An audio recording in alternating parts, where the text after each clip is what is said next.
29 नवंबर 2005 वो दिन जब मध्य प्रदेश को सख्त और संवेदनशील मुख्यमंत्री मिला, जिसने न केवल प्रदेश के विकास के लिए काम किया बल्कि बदलते पर्यावरणीय परिवेश को ध्यान में रखते हुए रोजाना पौधारोपण को लोगों की आदत बनाया।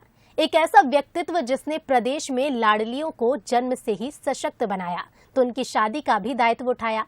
विकास पुरुष बनकर शिवराज ने युवाओं को रोजगार के नए नए अवसर देने के साथ स्वरोजगार पर भी जोर दिया। मुख्यमंत्री चौहान ने श्रवण कुमार बनकर प्रदेश के बुजुर्गों को तीर्थ दर्शन भी कराया। तो देखिए प्रदेश के मामा और सीएम शिवराज को लेकर ये खास रिपोर्ट। 29 नवंबर 2005 मैं शिवराज सिंह चौहान ईश्वर की शपथ लेता हूं। ये वो दिन था जब मध्य प्रदेश नया इतिहास लिखने जा रहा था। राजभवन से सियासत के एक अलग युग की शुरुआत हो रही थी। सियासत अलग मोड़ लेने जा रही थी, जहां राजा महाराजा नहीं बल्कि पांव पांव वाले भैया मध्य प्रदेश के मुखिया की कमान संभाल रहे थे। शिवराज सिंह चौहान इसी दिन सांसद से मुख्यमंत्री तक के सफर पर पहुंचे।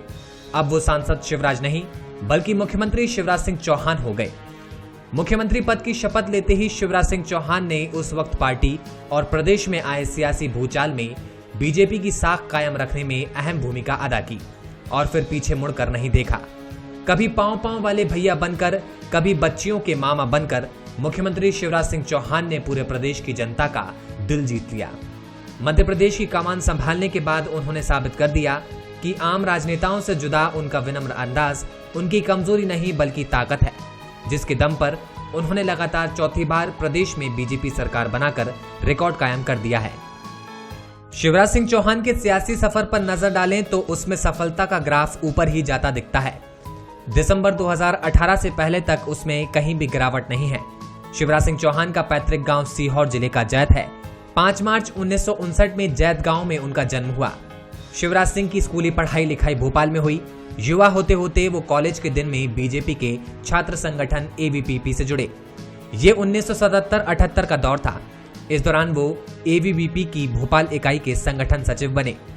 1978 से 80 के बीच शिवराज संयुक्त सचिव बना दिए गए। उसके बाद उनका सफर और आगे बढ़ा और 1980-82 में एबीवीपी के प्रदेश मंत्री बने। शिवराज सिंह चौहान उसके बाद 1982-83 में एबीवीपी की राष्ट्रीय कार्यकारिणी के सदस्य नियुक्त हुए। 1990 में उनके राजनीतिक जीवन का टर्निंग पॉइंट आया, जब विधानसभा चुनाव के लिए उन्हें टिकट मिला और वो चुनाव जीत गए।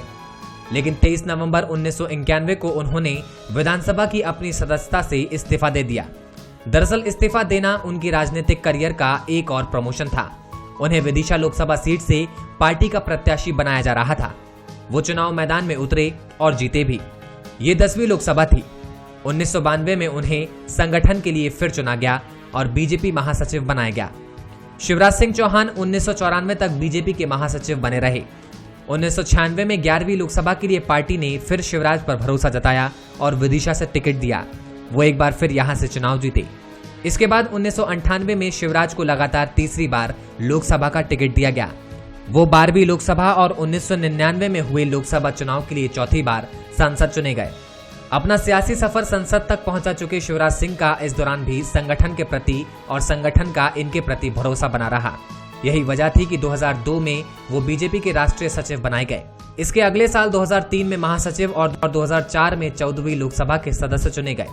साल 2005 में शिवराज सिंह प्रदेश की राजनीति में लौटे और मध्य प्रदेश बीजेपी के अध्यक्ष बनाए गए। लेकिन सफलता का ग्राफ अभी और ऊपर जाना था।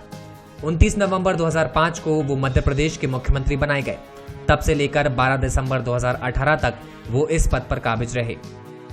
2018 में हुए विधानसभा चुनाव में बीजेपी हारी तो नहीं, लेकिन सरकार बनाई के जादुई आंकड़े से पीछे रह गई, जिसके चलते 15 महीने तक कांग्रेस की सरकार रही। लेकिन किस्मत शायद शिवराज को फिर से मुख्यमंत्री के तौर पर ही देखना चाहती थी और कांग्रेस सरकार गिरी और फिर से मामा की एंट्री हो गई। इसके बाद 32 विधानसभा सीटों पर हुए चुनाव में शिवराज का जलवा कायम रहा और अब पूर्ण बहुमत के साथ शिवराज सिंह चौहान सरकार चला रहे हैं। Bureau report, Bansal news.